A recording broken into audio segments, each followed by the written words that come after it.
미국의 유명한 철학자 산티 아나는 뼈아픈 과거를 기억할 줄 모르는 사람은 과거를 되풀이하게 된다. 슬기로운 사람은 경험 속에서 지혜를 배우고 지혜로운 민족은 역사 속에서 교훈을 얻는다고 했습니다. 성경에도 로마서 15장 4절 말씀 읽습니다. 무엇이든지 전에 기록한 말은 우리의 교훈을 위하여 기록된 것이니. 우리가 살면서 역사를 바로 아는 것, 그 역사 속에서 교훈을 찾는 것이 중요합니다. 전쟁에서 질 수 있지만 역사를 잊어버리는 것은 전쟁에 피하는 것보다 더욱더 좋지 않는 일이라고 말하기도 합니다. 과거에 우리가 실패했던 것, 안 좋았던 것들을 잘 새겨서 왜 문제가 생겼는지, 이걸 어떻게 해야 되는지를 분석하고 고쳐나가는 사람만이 발전이 있는 것입니다. 우리의 믿음의 삶을 수십 년, 수년 동안 해오면서도 여전히 다람쥐 쳇바퀴 돌듯 변함없는 생활을 하고 있는 것은 우리가 그 실패의 경험을 우리 속에서 철저하게 분석하지 않고 회개하지 않고 우리의 삶에 적용되지 못하기 때문에 그 현상을 그대로 재현하고 있는 것입니다. 사람들이 과거 역사에서 아무런 교훈도 받지 못한다면 과거의 오류와 비극이 오늘과 내일의 역사 현장에서 그대로 되풀이된다고 하는 교훈을 우리는 기억해야 합니다. 본문의 말씀은 토기장이의 비유입니다. 지금 비유, 하나님께서 우리에게 어떤 사실을 좀 더 효과적으로 교훈하기 위한 방법인 것이죠. 비유란 말은 파라볼레라고 하는 이런 말인데, 줄을 따라 나란히 던진다라고 하는 뜻입니다. 한 물건을 다른 물건 옆에 가지런히 두고 비교하는 것입니다. 이것과 이것의 차이는 무엇인가? 왜 무엇이 어떻게 다른가 하는 것을 살펴보는 일인 것이죠. 그러므로 비유란 하나의 영적 진리를 설명하기 위해서 이 세상에서 여러 지상의 상황을 빌려서 예를 들어서 증명해 내는 것, 이런 교육 방편을 비유라고 말할 수 있습니다. 성경에서 예레미야 선지자를 통해서 범죄한 유다의 멸망을 선포해 오신 하나님은 어느 날 예레미야에게 토기장이의 집으로 가라고 명령하십니다. 왜 가라고 명령하셨을까요? 그 토기장의 집으로 갔을 때 물레를 돌리는 것입니다. 이 동로로 가지고 이 그릇을 만들고 있는 장면을 목격하도록 한 것입니다. 그는 지능을 가지고 하나하나 이 모양을 만들고, 그래서 그것을 틀에 놓고 돌려서 형태를 만들어 내다가 그것이 잘못되어지면 깨쳐버리고 마는 것입니다. 토기장의 작업을 통해서 하나님은 놀랍고 중대한 교훈을 가르치고 있는 것입니다. 오늘 토기장의 비유를 통해서 말씀하신 하나님의 교훈이 무엇인지를 함께 생각해 보려고 합니다. 여러분, 혹시 여러분들 이렇게 자기 만들어 놓은 거 실습해 보셨나요? 초등학교 애들은 많이 가고 또 가족끼리 가면 저렇게 만드는 일들을 하기도 합니다. 먼저 토기장의 비유를 통해서 살펴볼 것은 하나님은 인간에 대한 절대 주권을 갖고 계신다라고 하는 겁니다. 토기장이는 진흙을 자기 생각대로 움직이고 뭉쳐서 그릇을 만듭니다. 작은 것을 만들 때는 흙을 조금만 가지고 움직이고, 큰 것을 만들 때는 큰 것을 만들고 큰 틀을 만들어 가지고 갑니다. 그릇이 마음에 들지 않으면 어느 누구의 간섭도 받지 않고 던져 깨트리거나 다른 그릇으로 만듭니다. 마음에 안 들어. 내가 생각한 대로 안 나오네. 그러면 뭉개버립니다. 예전 우리가 초등학교 때인가요? 가면은 진흙, 차흙 만들게 해가지고 학교에서 가서 만들지 않습니까? 이거 만들다가 안 되면 다시 주물주물 해가지고 다른 모양으로 만들어 내는 것입니다. 이게 일종의 토기장입니다. 하나의 작가적인 모습을 우리가 갖는 것이죠. 이 같은 토기장의 작은 모습에서 진흙과 토기는 인간을, 토기장에는 하나님을 비유하는 것입니다. 그러므로 하나님은 모든 인간과 국가에 대해서 절대적인 주권을 가지고 계신다. 아멘. 오늘 우리에 대해서도 마찬가지예요. 하나님께서 우리를 오라 그러면 가야 하는 것입니다. 요한계시록으로 오라 이렇게 말하면은 그게 다 오게 되는 것이고, 가라 그러면 하나님의 사자들이 또 보냄받아서 하나님 명을 수행하는 것들을 요한계시록에서는 이렇게 보여주고 있기도 합니다. 똑같이 우리 인생도 하나님이 가라고 할 때 이 세상에 보냄을 받고 오라고 할 때 하나님께로 다시 돌아가게 되어지는 것입니다. 본문 6절에 보면은 있습니다. 이스라엘 족속아, 이 토기장이가 하는 것 같이 내가 너희에게 행하지 못하겠느냐. 이스라엘 족속아, 진흙이 토기장이의 손에 있음 같이 너희가 내 손에 있느니라. 토기장이가 진흙을 가지고 그릇을 마음대로 만드는 것처럼 내가 이스라엘 백성의 역사를 주관하지 못하겠느냐 이 것입니다. 하나님의 절대 주권을 설명하시면서 어떤 경우이든 불평하지 말라라고 하는 겁니다.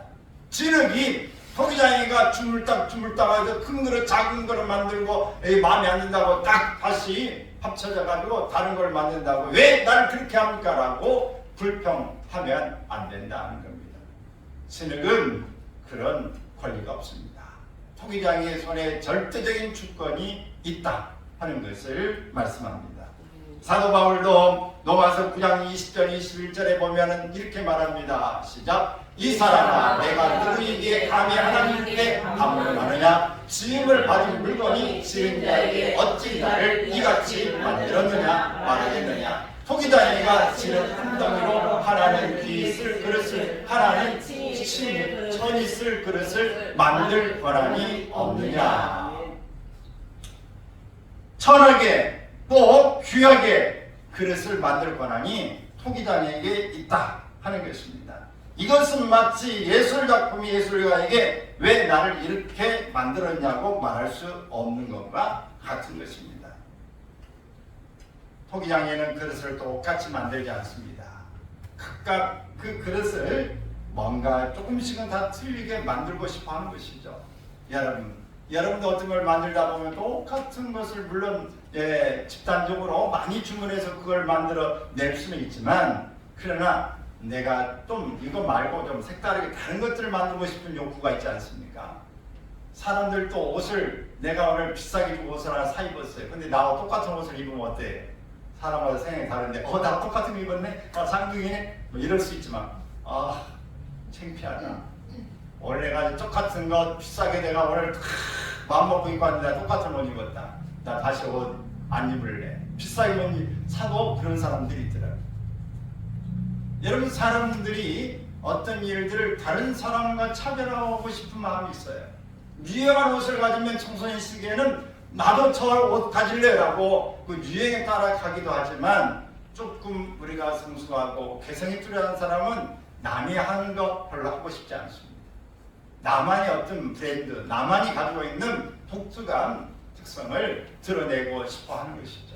하나님은 우리 모두에게 독특함을 주셨습니다. 하나님은 찍어내는 것이 아니라 우리 각 사람 한 사람을 다 하나님의 작품으로 만드셨다. 작품 중에서 무슨 작품? 걸작품으로 만들었다. 다 복제가입니다. 이거 복사해가지고 다다다다다 100개, 1000개, 10,000개 뭐 이렇게 만들어내는 작품이 아닙니다. 우리는 각 사람이 다 달라요. 그래서 우리가 사고가 나면 머리카락 하나 가지고 DNA 분석해서 누구나 말하고 손가락에 지문 가지고 세계 인구가 있어도 다 이것을 가지고 분별해서 만들어 낸 것입니다. 여러분, 하나님은 얼마나 신비하신지 여러분 아시겠어요? 동물 하나, 새 하나, 물고기 하나, 모든 것들이 너무너무 신비한 짝이 없어요. 물고기에서도 우리는 인간이 갖지 못한 것들이 많아요. 그들은 감각이 아주 예민하고 그 소리를 아주 다 멀리 그것도 다 들을 수 있는 물고기들도 있습니다. 어떤 것들은 그 짐승의 뭐 벌레들 이런 거 보면 막 길게 가지고 촉각을 가지고 하나 긴 것으로 그것은 뭐냐면 주변에 뭐가 있는지 감지하는 이런 것들이죠. 모든 거 하나님이 독특하게 만들고 그가 이 세상을 살아갈 때에 자연 속에서 능히 작지만 충분히 그 존재를 누리며 살 수 있도록 하나님은 그렇게 만들어 놓으셨어요. 그러므로 여러분, 하나님 우리를 지으신 것에 대해서 우리는 못쓰겠다, 쓰겠다, 좋다, 나쁘다 말하지 않기를 바랍니다. 여러분도 얼마든지 하나님이 좋은 면을 여러분 스스로에게 주셨다는 걸 아시고 나만이 가진 독특함이 있다. 오늘 이것을 찾아내시고 자존감, 자신감을 가지시기를 바랍니다. 토기장에는 지능을 잘 반죽해서 자신이 원하는 것을 만들죠. 이렇게 만들어 놓고 잘 만들었다, 이건 좋은 작품이다, 이렇게 귀히 여기는 이 그릇으로 이것은 상품, 이건 중품, 이건 좀 하품, 그냥 허드렛 일을 써도 되겠어 라고 하는 것들로 구별해 놓기도 합니다. 그러나 이 모든 것들은 필요적절하게 다 사용될 수 있는 것인 줄로 믿습니다. 아멘. 하품이기 때문에 못 쓰는 게 아니에요. 우리가 다 이것도 필요한 거예요. 지능은 같지만 토기장의 생각에 따라 그릇을 만드는 겁니다. 토기장에게는 자신의 마음대로 그릇을 만들 권한이 있다. 아멘. 하나님은 모든 인간의 삶과 죽음을 주관하십니다. 하나님은 모든 민족과 국가의 흥망을 주관하십니다. 아멘. 하나님은 모든 인간의 고난과 축복도 주관하십니다. 아멘. 즉 우주 만물이 하나님의 섭리 속에 이루어진다고 하는 것입니다. 토기장이신 하나님은 실수가 없으십니다. 하나님은 여러분을 존귀한 존재로 만드시고 아멘. 기대를 갖고 있음을 믿으시기 바랍니다. 아멘. 저는 참 학교 다닐 때 미술 시간이 있긴 있는데 미술 시간 뭐 배웠는지 기억이 안 나요. 방학 동안에 그림 그려오라고 하는 거, 그 다음에 수업 시간에 몇 번 그림 그린 것이 크레파스 사가지고 이렇게 하고 물감으로 중학교 때인가 뭐 언제 해본 경험이 있는데, 근데 지금도 저는 새 한 마리 그리라면 못 그려요. 나무 하나 그리라면 보고 그리는 것도 잘 어려워요. 이게 물론 배우지 않아서 그렇지만 별로 타고난 재능은 없다, 그리는 재능은 없다라고 하는 것이 제가 생각할 때 결론입니다. 안 배운 사람도 아예 잘 그린 사람이 그래요. 타고난 게 있는 거죠. 그러나 그냥 음악성은 그래도 나쁘지는 않다. 이런 것들은 하나님 우리에게 주시는 것들입니다. 잘한 것도 있고 못한 것도 있고. 할렐루야. 네. 따라서 합시다. 나도 잘한 게 있어. 나도 장점이 있어. 단점만 생각하지 않길 바래요. 네. 장점을 생각하세요. 네. 그래야 여러분 세상 살만한 겁니다. 네. 여러분 키 큰 사람만 사는 세상이 아닙니다. 작은 사람도 살 수 있어요. 네. 근데 그 사람에게 작지만 야무지고 뭔가 똘똘하게 살아가는 방법이 또 있어요. 그래서 여러분 나만의 브랜드를 만드시기 바랍니다. 나는 괜찮다. 날마다 여러분 거울 보시고 선포하세요. 거울 보고 따라서 해봅시다. 괜찮아. 사랑해. 괜찮아. 네 잘못이 아니야. 사랑해. 여러분 스스로 보면서 머리도 쓰다듬어 주고 얼굴도 한번 만져보고 한번 웃어보고 사랑해, 괜찮네, 괜찮아. 여러분 스스로를 위로하고 스스로 격려할 수 있길 바랍니다. 늙어도 아직은 뭐 쓸만하네, 괜찮네, 사랑해, 할렐루야. 네. 어디 권사님들 아멘입니까? 아직도 내가 보기에는 아가씨들 같아. 아주 환하니 이쁘게.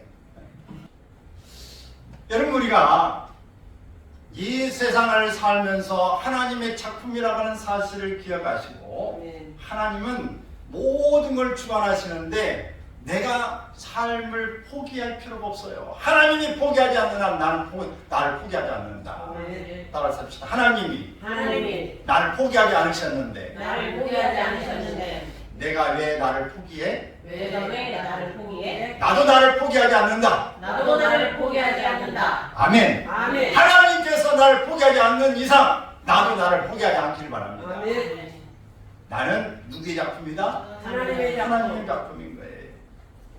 또 하나님은 범죄한 백성이 약한 길에서 돌이키라고 하는 것을 오늘 이 토기장이의 비유를 통해 말씀하신 것입니다. 아멘. 에레미야가 보았던 토기장의 모습은 처음 만드는 그릇을 깨뜨렸다가 그것으로 다시 새로운 그릇으로 피적하는 것입니다. 토기장이의 계획대로 이루어지지 않았을 때 그것을 깨뜨려 다시 만들 수 있는 권한이 토기장이에게 있다고 하는 겁니다. 4절에 있는 말씀 읽습니다. 진흙으로 만든 그릇이 토기장의 손에서 터지네 그가 그것으로 자기 의견에 좋은 대로 다른 그릇을 만들더라. 하나님은 범죄한 유다 백성이 돌이켜 회개하면 진노를 거두겠다고 말씀합니다. 이스라엘 백성이 하나님께 돌아와야 될 세 가지 이유. 먼저는 하나님과의 바른 관계를 회복하기 위해서입니다. 아멘. 회개라고 하는 것은 방향 전환입니다. 앞으로 갔다가 뒤로 돌아 갓 하는 겁니다. 우로 갓 했다가 다시 뒤로 돌아서 원상으로 다른 방향으로 가는 것입니다. 이것이 우리가 가야 될 방향을 잘못 갔을 때 다시 우리가 원점으로 바로 가야 될 길로 돌아가는 것. 이것이 바로 회개인 것입니다. 하나님을 떠난 자들이 방향을 돌려 하나님을 향하는 것. 또 과거의 실패를 반복하지 않기 위해서 하나님께 돌아가야 하는 것입니다. 또 하나님의 심판을 피하기 위해서입니다. 제 결과는 하나님의 심판이 있습니다. 심판을 피할 수 있는 유일한 길은 회개밖에 없다. 하나님께 돌아갈 때 우리를 찢으셨지만 낫게 하시고 우리를 찢었지만 다시 싸매어 주신다고 하는 것을 호세아 6장 1절에서 말씀하시는 것입니다. 사랑하는 여러분, 하나님은 어느 민족이나 국가를 뽑거나 부수거나 멸하라 할 때 그 민족이 회개하느냐 회개하지 않느냐를 보시는 것입니다. 우리는 잘 아는 것처럼 니느웨 사람들의 이야기를 기억할 것입니다. 니느웨 백성들이 40을 위해 망한다고 했지만 요나 같은 한 사람의 선지자의 말을 들으면서 하나님의 말씀으로 받아들이고 회개하면서 그들은 멸망을 면하게 되었습니다. 하나님은 멸망하시겠다고 말씀했는데 그 멸망하지 않는다. 여러분, 하나님 의도는 뭘까요? 하나님이 이랬다 저랬다 하신 분입니까? 하나님은 어느 누구도 멸망받기를 원하지 않는 분이시다. 멸망받기를 원했다면 왜 요나 선지자를 보냈겠습니까? 그냥 멸망시켜버리고 말지. 하나님은 불순종하고 오늘 이스라엘을 침략하고 괴롭혔던 사람이라 할지라도 그 나라 백성이라 할지라도 하나님이 만든 피조물이에요. 그래서 그들도 회개하고 돌아오기를 원하는 것입니다. 그래서 하나님의 말씀 의도를 들을 수 있는 기회를 주고 회개할 수 있는 기회를 주는 것이에요. 그래서 그 말씀꾸러기 삐뚤이 삐딱이 바로 요나 선지자를 통해서 말씀하시는 것입니다. 여러분, 하나님의 사람이라 할지라도 삐딱줄을 타고 하나님의 불순종하고 엉뚱한 데로 가면 요나처럼 진창 고난을 고통을 당하게 된다. 여러분, 물고기 뱃속에 들어가지 않기를 바랍니다. 물고기 같이 생긴 큰 배는 탈지 모르지만 속으로 들어가면 안 돼요. 여러분, 그 배 탈 때 가능하면 속에 타지 말고 밖에 타길 바래요. 뱃속에 들어가면 눈 나올지도 몰라. 잘못하면. 그래서 꼭 여러분들이 하나님 앞에서 어떤 모습이든지 회개가 중요하다 하는 것을 기억하시기 바랍니다. 또 하나님은 순종치 않는 백성을 심판하신다고 하는 겁니다. 사랑과 공의는 인간을 대하신 하나님의 성품의 양축이에요. 하나님은 불순종한 자에게 진노를 벌을 내리치지만 하나님의 원래 성품은 사랑이시다. 사랑과 하나님은 또 범죄한 사람들을 징벌하시는 양축의 그 성품을 가지고 있다. 그런데 하나님의 본심은 뭐다? 사랑이시다. 사랑하기 때문에 때로는 징벌도 하시는 거예요. 사랑의 길을 올바른 길에 살도록 하기 위해서 증거리라는 것을 통해서 하나님은 하나님의 사랑이 무엇인지를 가르쳐 주시는 것입니다. 에레미야 18장 11절에 있는 말씀을 보면은 불순종한 백성들에게 공의로 심판하심을 유다 백성들에게 말씀하고 있습니다. 시작. 내가 너희에게 재앙을 내리며 계책을 세워 너희를 지치려 하오니 너희는 각기 악한 길에서 돌이키며 너희의 길과 행위를 아름답게 하라. 아름답게 하라. 이사야 선지자는 이사야 30장 14절에서 또 이렇게 이야기합니다. 시작. 그가 이 나라를 무너뜨리시되 토기장이나 그릇을 깨뜨림 같이 아낌없이 부수시리니 그 조각 중에서 아궁이에서 물을 흩치거나 웅덩이에서 물을 뜰 것도 얻지 못하리라.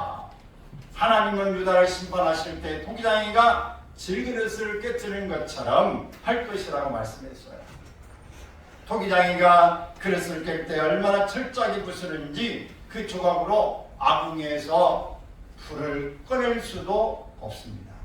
웅덩이에서 물을 뜰 수도 없습니다. 하나님은 유다 백성을 철저하게 심판하겠다는 말씀하고 있습니다.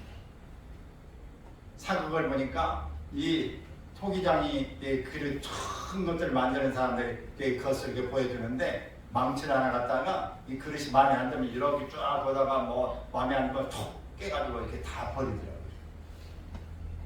만들다가 문제지만 다 꺼가지고도 그게 마음에 안 들면 망치를 탕탕탕 내게 해야지 다 이렇게 버려요. 우리 같으면 그거 갖다가 다른 용도로 쓰면 좋겠다 싶은데 토기장이는 조금만 마음에 안 들어 다 깨서 부서뜨려서 버립니다. 성경에도 보면 고대 신할 평지에서 교만하게 바벨탑을 쌓은 인간에게 언어의 혼잡을 통해서 심판하셨습니다. 노아 시대의 완악한 인간들을 홍수로 심판하셨어요. 소돔과 고모라의 성을 불과 유황으로 심판하셨습니다. 하나님은 심판의 경고를 듣고도 순종치 않는 유다 백성들은 결국 바벨론의 포로로 잡혀가도록 하셨습니다. 사랑하는 여러분, 인간의 모든 역사는 하나님의 섭리 안에 있습니다. 회개하고 주께 돌아온 민족은 하나님이 건져주시고 새롭게 하시고 아멘. 또 새로운 모습으로 하나님이 창조해 주시는 것입니다. 아멘. 그러므로 나라 민족의 고난 앞에 우리 모든 그리스도인들이 마음을 찢으며 회개해야 할 것입니다. 아멘. 고난의 역사가 이어지지 않도록 노력해야 합니다. 아멘. 토기장이가 원하는 그릇으로 사용돼서 하나님의 뜻을 온전히 이루어갈 수 있도록 해야 합니다. 아멘. 여러분, 하나님은 능력자신 것을 믿으십니까? 아멘. 하나님은 지금도 토기장이신 것을 믿으십니까? 아멘. 우리 하나님 멋진 작품으로 이미 만들어 놓았고 오늘 이 멋진 작품이 멋진 작품으로 사용되기를 위해서 고난과 연단 속에서 풀무 속에 들어가는 일이 우리에게 필요한 것입니다. 아멘. 그러기 위해서 이런 과정들이 우리 올 때 피하지 않기를 바랍니다. 아멘. 순응하고 그 손에 온전히 맡김을 받기를 바랍니다. 아멘. 발버둥치지 않기를 바라요. 힘들어도 잘 견디시길 바랍니다. 아멘. 백자와 청자와 같은 멋진 그림이 그려진 이 자기들을 우리는 많이 보게 되는데 이 그림을 탁 찍어낸 것들을 이렇게 보게 될 때 참 신비하다. 어떻게 이렇게 자기에다가 그 유약을 얼마나 어떻게 쓰는지 그 비법은 아무것도 나는 아는 게 없지만 그러나 신비하게 짝이 없다. 그림을 그린 것도 조각을 만들어낸 것도 오늘 자기에다가 그림을 이렇게 탁 만들어내는 것 볼 때 푸른 빛깔을 내는 청자라든지 하얀색을 내는 백자라든지 이런 모습을 볼 때 너무너무 신비한 것입니다. 우리 인간들은 정말 창의력 창조력이 정말 뛰어나요. 이렇게 멋진 작품들을 이뤄내고 있고 또 그림을 그리는 것도 보면 살아있는 그림 어떤 것은 막 이 설계인가요? 그림을 그린 거 보면은 그림에 새들이 날아오고 막 그렇다고 그러지 않습니까? 그것처럼 실물처럼 똑같이 그려내서 아마 양각 막 이렇게 앙에 들어가고 나가는 것처럼 그림을 그런 식으로도 이렇게 표현해내고 향기가 막 나는 것처럼 그림을 살아있는 그림으로 만들어내게 되지 않습니까? 인간들의 이 재능은 정말 측량할 수가 없어요. 아멘. 국제 이 그림전에서 최근에 보니까 한 분이 독일 분이 출품해가지고 멋진 작품을 이렇게 내서 1등을 했어요. 출품 작품에. 근데 1등을 했음에도 불구하고 이 1등에 그 작가가 나타나지 않았어요. 왜 안 나타났냐? 내가 이 그림을 그린 것은 내가 그린 게 아니라 AI로 그린 거다. AI가 그린 것이 내가 1등 했다고 내가 작가로 나가지 않겠다. 인간이 그린 그림보다 AI를 통해서 수정하고 충분하고 그래서 막 새로운 걸 만들어냅니다. AI의 저걸 잘 아는 사람들은 정말 뭐 여러 가지를 다 만들어냅니다. PPT도 말만 하면 어떤 주제 PPT 만들어줘 그러면 다 이것도 지금 주제에서 기본적으로 쫙 만들어지고 엑셀도 어쩌던 걸 만들어줘 엑셀을 만들어줘 그러면 엑셀로 쫙 만들어지고 그림도 마음에 안 들어 그다음 뭐뭐 이것을 이렇게 해줘 주문한 대로 AI 기계 이렇게 만들어주는 세상이 됐어요. 제가 이렇게 말씀드리는 이유는 인간이 탁월하지만 지금 인간이 만들어낸 그 탁월함 속의 AI를 통해서 인간을 더 능가하려고 하는 이런 기술이 발전하고 있어요. 그러나 이 모든 것들은 사람이 하는 일인데 이 사람이 이 정도 되거늘 하나님은 측량할 수 없는 능력과 권세를 가지고 계신 분이세요.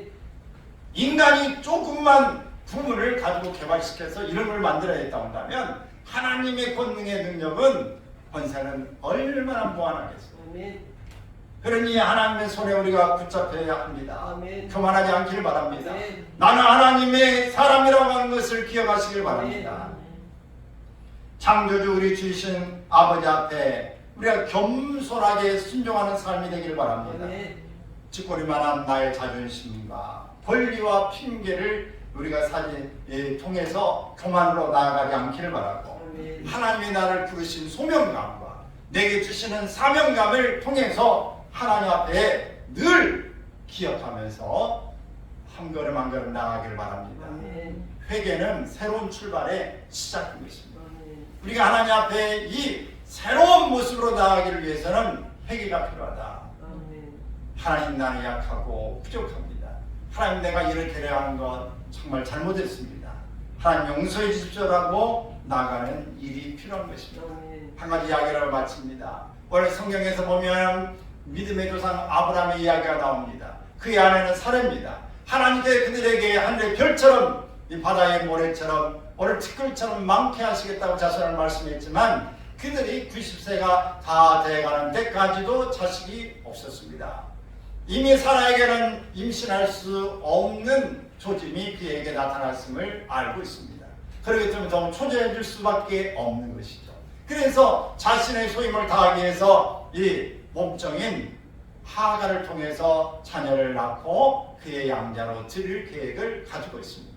그래서 이 하가를 통해서 아브라함은 이제 사라의 말을 듣고 자식을 이제 낳게 되어집니다. 임신하게 됐을 때에 이 하갈은 자기가 종이지만은 주인의 이제 아들을 잉태하게 되어지는 것을 알고 교만해져서 종이 주인의 자리를 이제 꿰차는 것처럼 교만하게 행동하게 됩니다. 이를 통해서 이 사라는 아브라함을 들들 볶습니다. 당신이 하갈을 통해서 힘을 주기 때문에 그런 거 아니에요. 그때 아브라함은 분명하게 정의를 내립니다. 하갈은 당신의 종이니 당신이 알아서 하시오. 그래서 하갈을 괴롭히기 시작합니다. 그래서 하갈은 도망가 버리고 마는 거죠. 하갈은 도망가서 가고 나니까 화가 나서 그가 도망갔지만 가기는 갔지만 갈 곳이 없는 것입니다. 그래 그는 그곳에서 본인이 가야 될 것이 없는 자신이 종인 것을 깨닫습니다. 그러면서 하나님이 나타났을 때에 나는 아브라함의 집에 있는 바로 사라의 종입니다 라고 고백합니다. 너는 다시 주인의 집으로 돌아가라. 여러분 우리는 주인이 아닙니다. 우리는 종의 신분인 줄로 믿습니다. 종이 주인처럼 행세해서는 안 되는 것입니다. 우리가 하나님 앞에서 우리는 하나님의 자녀이면서도 하나님의 종이라는 사실을 기억하십시오. 우리 마음대로 살아도 되는 게 아닙니다. 하나님의 뜻 안에서 하나님 집에서 살아야 하는 것입니다. 그러므로 교만하지 않기를 바랍니다. 아멘. 조급하지 않기를 바랍니다. 아멘. 하나님 우리에게 주시는 뜻을 잘 귀담아 듣고 하나님 앞에 나아가기를 바랍니다. 아멘. 하나님의 원하시는 길에서 이쪽 저쪽으로 방황하지 말고 분명한 우리의 신앙의 정체성을 가지고 신앙의 중간지대에 머무르지 않기를 바랍니다. 아멘. 확실하게 나는 하나님 편에 설 것이다. 아멘. 세상 주관자 편에 서지 않겠다. 나는 신앙이라고 하는 그 자체에 우리 하나님 편에 있지 세상 편에는 결코 있지 않겠다. 아멘. 나는 구원의 편에 있겠다. 아멘. 세상의 재물과 성공 편에 있지 않겠다. 아멘. 나는 주님께 영광 돌리는 그런 편에 있겠고 세상의 칭송을 받는 편에 있지 않겠다고 하는 이런 마음을 갖기를 바랍니다. 아멘. 그래서 오늘 통장의 교회를 통해서 반드시 이 비유가 이 교훈이 우리의 삶의 새로운 변화로 축복으로 연결되기를 주의 이름으로 축원합니다. 아멘.